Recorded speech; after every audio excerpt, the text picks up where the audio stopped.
Alors, vous avez toujours voulu créer votre propre page web, mais sans jamais vraiment savoir par où commencer. Eh bien, aujourd'hui, on va casser ce mythe. On va poser ensemble la toute première brique, le fondement de votre futur site, le langage HTML.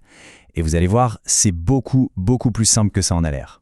Alors prêt? Cette question, on y répond tout de suite et ensemble. Parce que dans les minutes qui viennent, l'idée, ce n'est pas juste d'apprendre des concepts, non. L'idée, c'est de faire. On va vraiment franchir ce premier pas et à la fin, on aura les clés en main pour commencer à construire pour de vrai. Ok, je sais. Le mot codé, ça peut faire un peu peur. Si c'est le cas, respirez un bon coup. Cette citation, elle est là pour rassurer. Le HTML, ce n'est vraiment pas fait pour être intimidant. On va voir ça tranquillement, ensemble, étape par étape. Et surtout avec des exemples super concrets qu'on peut comprendre et utiliser tout de suite. Bon, alors, c'est quoi exactement ce fameux HTML? Le plus simple, c'est de l'imaginer comme un jeu de construction. Attention, ce n'est pas un langage de programmation super complexe. Non, c'est un langage de balisage. Ça veut dire quoi? En gros, on prend du texte tout bête et on vient coller des étiquettes dessus pour dire « ça, c'est un titre, ça, c'est un paragraphe ». C'est tout simplement le plan de n'importe quelle page web. Et cette comparaison, elle résume tout parfaitement. C'est vraiment la différence clé à comprendre. Le HTML, c'est le squelette. Il donne la structure, les os. Il dit, ici il y a une tête, là il y a un bras. Le CSS, eh bien le CSS c'est la déco, c'est le vêtement, la couleur des cheveux, tout le style. Aujourd'hui, on oublie la déco. On se concentre sur l'essentiel, le squelette, pour avoir une structure bien solide. Et pour se lancer, la bonne nouvelle, c'est que la liste de courses est hyper courte. Vraiment. Pas besoin de logiciels compliqués, de trucs qui coûtent cher, non. Il faut juste deux choses. Deux choses que, j'en suis presque sûr, tout le monde a déjà sur son ordinateur. Un éditeur de texte tout simple et un navigateur web. C'est tout.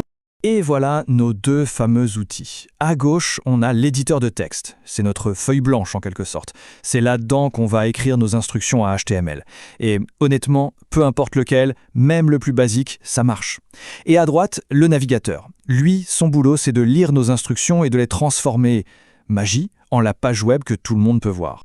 Bon, assez parlé. La théorie c'est bien, mais la pratique c'est mieux. Alors c'est parti, on va créer notre tout premier fichier HTML. Suivez bien, vous allez voir, c'est un jeu d'enfant. Alors attention, ce qu'on voit là, c'est super important. Chaque page web, toutes, sans exception, commence avec cette structure de base. C'est le squelette, le point de départ obligatoire pour que le navigateur sache qu'il a affaire à du HTML. Allez, on décortique ce code ensemble. La toute première ligne, doctype HTML, c'est juste pour dire au navigateur « Salut, prépare-toi, ce qui arrive, c'est du HTML ». Facile. Ensuite, la grande balise HTML va tout contenir. Et à l'intérieur, c'est simple, il y a deux parties. D'abord le head, la tête, pour les infos qu'on ne voit pas directement, comme le titre de l'onglet. Et puis il y a le body, le corps. Et là, c'est facile. C'est là qu'on va mettre tout ce qui sera visible sur la page. Et voilà, notre premier résultat concret, visible. Regardez bien. On a mis du texte dans la balise title dans le code. Eh bien, jetez un œil à l'onglet du navigateur. C'est exactement le même texte. On vient donner un ordre et le navigateur a obéi. C'est ça la magie du web. On écrit des instructions et on voit le résultat quasi instantanément. Ok, maintenant qu'on a notre squelette, on va lui mettre un peu de chair. Parce que la vraie force du HTML, c'est ça. Donner du sens à du texte qui, à la base, est tout plat. Et pour faire ça, on va utiliser des balises, nos fameuses étiquettes, pour dire au navigateur comment il doit comprendre chaque bout de texte. Pour commencer à organiser tout ça, on a les titres. Ils vont de H1 à H6. H1, c'est le grand titre de la page. Il ne doit y en avoir qu'un. Puis H2 pour les sections principales, H3 pour les sous-sections, etc. C'est super important, pas seulement pour l'organisation visuelle, mais aussi pour les moteurs de recherche. Google, par exemple, regarde ces balises pour comprendre de quoi parle la page. Ensuite, on a la balise qu'on va utiliser tout le temps, la balise P pour paragraphe. C'est vraiment le couteau suisse du HTML. Dès qu'on a un bloc de texte normal, hop, on l'entoure d'une balise P et le navigateur sait que c'est un paragraphe. Mais attention, parfois on veut juste aller à la ligne, sans pour autant commencer un tout nouveau paragraphe. C'est là qu'intervient la balise BR. Et petite particularité, c'est une balise orpheline. Ça veut juste dire qu'elle n'a pas besoin de balise de fin. On la met là et hop, ça saute une ligne. Maintenant, comment on fait pour mettre un mot en valeur? On a deux options principales.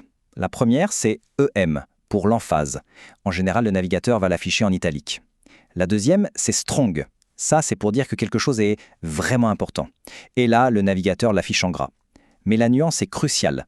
On ne dit pas au navigateur « mets en gras ». On lui dit « ceci est important ». On donne du sens et le navigateur s'occupe du style. Allez, un petit exemple pour mettre tout ça en musique. Regardez bien le code. on a notre titre principal en H1. Juste en dessous, un premier paragraphe, P, avec un bout de texte super important, mis en strong. Et puis un deuxième paragraphe, avec un petit BR pour forcer un retour à la ligne, et une partie mise en emphase avec M. Vous voyez, tout s'emboîte logiquement. Chaque balise a sa place et son rôle.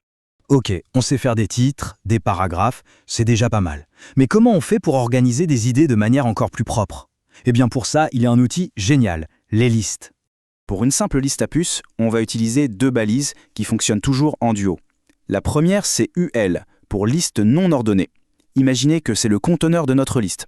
Et ensuite, à l'intérieur, chaque élément sera dans sa propre balise LI, pour élément de liste. Donc on a un UL qui contient plusieurs LI. Regardez cet exemple tout simple. On a un titre H2, juste après on ouvre notre liste avec UL, et à l'intérieur, chaque produit, pomme, pain, lait, est bien rangé dans son propre LI.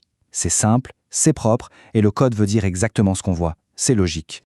Et voilà le résultat que ça donne dans le navigateur. C'est net, c'est clair, c'est une belle liste à puces. Notre code a été parfaitement compris et transformé en quelque chose de visuel et de facile à lire. Pas mal, non? Et voilà, félicitations, on a maintenant une toute première boîte à outils HTML. Avec juste cette poignée de balises, on peut déjà structurer une page d'information complète. C'est vraiment la base, le socle sur lequel repose, tout le web en fait. Bon, notre squelette est en place, il est bien structuré. Maintenant, il est temps de le rendre un peu plus vivant, non? La prochaine étape, c'est quoi? C'est d'ajouter des liens pour pouvoir passer d'une page à une autre. Et bien sûr, des images, pour que ce soit un peu plus sympa à regarder. Alors, on se retrouve très vite pour la suite de cette aventure.